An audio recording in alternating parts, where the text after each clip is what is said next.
Assalamualaikum warahmatullahi wabarakatuh. Perkenalkan, nama saya Sintari. Saya dari kelas 01 TPLP 017 dengan NIM 241011400677. Di sini saya ingin menjelaskan tentang menguasai secara konsep fungsi dari sistem dan software aplikasi. Yang pertama, memahami konsep sistem dan software aplikasi. Konsep sistem dan software aplikasi adalah dua komponen penting dalam perangkat lunak komputer dengan fungsi dan tujuan yang berbeda. 1. Sistem atau sistem software. Sistem software adalah perangkat lunak yang berfungsi untuk mengelola dan mengontrol perangkat keras komputer sehingga aplikasi lain dapat berjalan dengan baik. Sistem ini menciptakan lingkungan yang memungkinkan berbagai perangkat keras dan perangkat lunak berinteraksi dengan pengguna.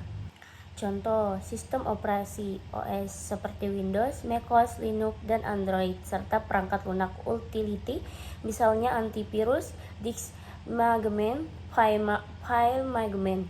Fungsi sistem operasi mengatur memori, mengolah file, mengalokasikan sumber daya, dan menyediakan antarmuka pengguna. Sistem software ini memungkinkan hardware dan aplikasi lain berfungsi dan berinteraksi dengan baik.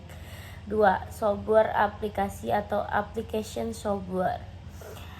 Application software adalah perangkat lunak yang dirancang untuk membantu pengguna melakukan tugas-tugas tertentu seperti magnetik, menghitung, desain grafis, hingga bermain game. Perangkat lunak ini berfokus pada aktivitas yang ingin dilakukan pengguna dan umumnya lebih spesifik dibandingkan sistem software.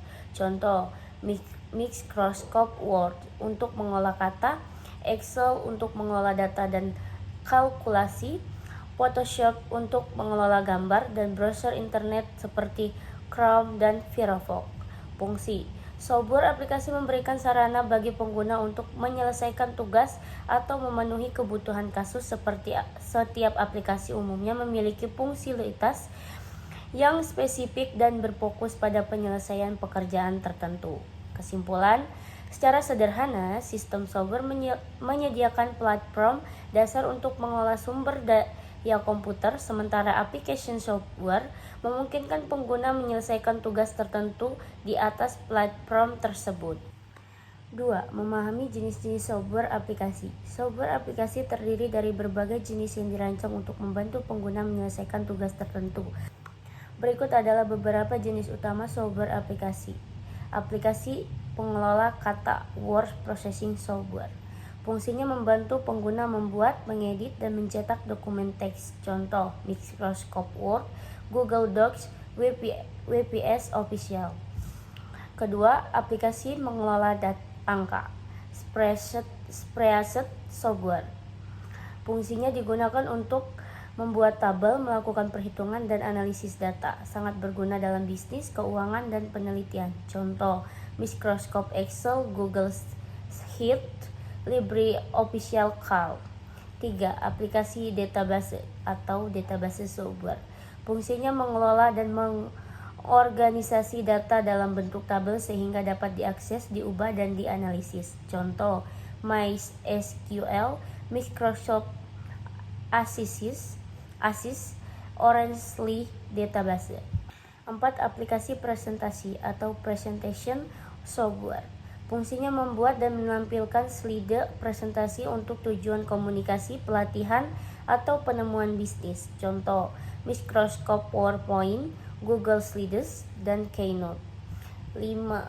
Aplikasi multimedia software. Fungsinya digunakan untuk membuat, mengedit, dan memutar berbagai bentuk konten media seperti gambar, audio, dan video. Contoh, Adobe Photoshop atau gambar, Adobe Premiere Pro video, PLC Media Player, pemutar media. 6.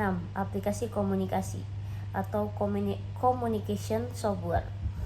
Fungsinya memungkinkan pengguna untuk berkomunikasi secara online baik melalui teks, suara, atau video. Contoh, Zoom, Microsoft Teams, WhatsApp, dan Slack. 7. Aplikasi desain grafis dan CAD atau computer aided design software. Fungsinya membantu pengguna merancang produk, arsitektur, dan komponen teknik.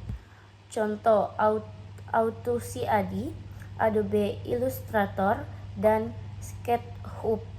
8. Aplikasi game dan hiburan atau game software. Fungsinya dibuat untuk tujuan hiburan atau edukasi melalui permainan interaktif. Contohnya Minecraft, Fortnite, dan The Sims. 9. Aplikasi web browser atau web browsing software. Fungsinya memungkinkan pengguna mengakses dan menjelajahi internet. Contohnya Google Chrome, Mozilla Firefox, dan Safari. 10. Aplikasi bisnis atau business software. Fungsinya membantu mengotomatisasi fungsi bisnis seperti penjualan, akuntansi, manajemen pelanggan, dan HR. Contohnya QuickBooks atau akuntansi, Salesforce atau CRM, atau ERP. 11. Aplikasi edukasi atau education software. Fungsinya dirancang untuk tujuan pembelajaran dan pengajaran. Contohnya Duolingo atau belajar bahasa, Khan Academy, Google Classroom. 12. Aplikasi produktivitas atau productivity software. Fungsinya membantu pengguna mengelola tugas dan waktu seringkali dengan fitur kolaborasi. Contohnya Evernote atau catatan, Trello atau manajemen tugas, dan Notion. Setiap jenis software aplikasi memiliki fokus dan fungsi spesifik untuk memenuhi berbagai kebutuhan pengguna di berbagai bidang kehidupan dan pekerjaan. Sekian penjelasan dari saya akhiri. Wassalamualaikum warahmatullahi wabarakatuh.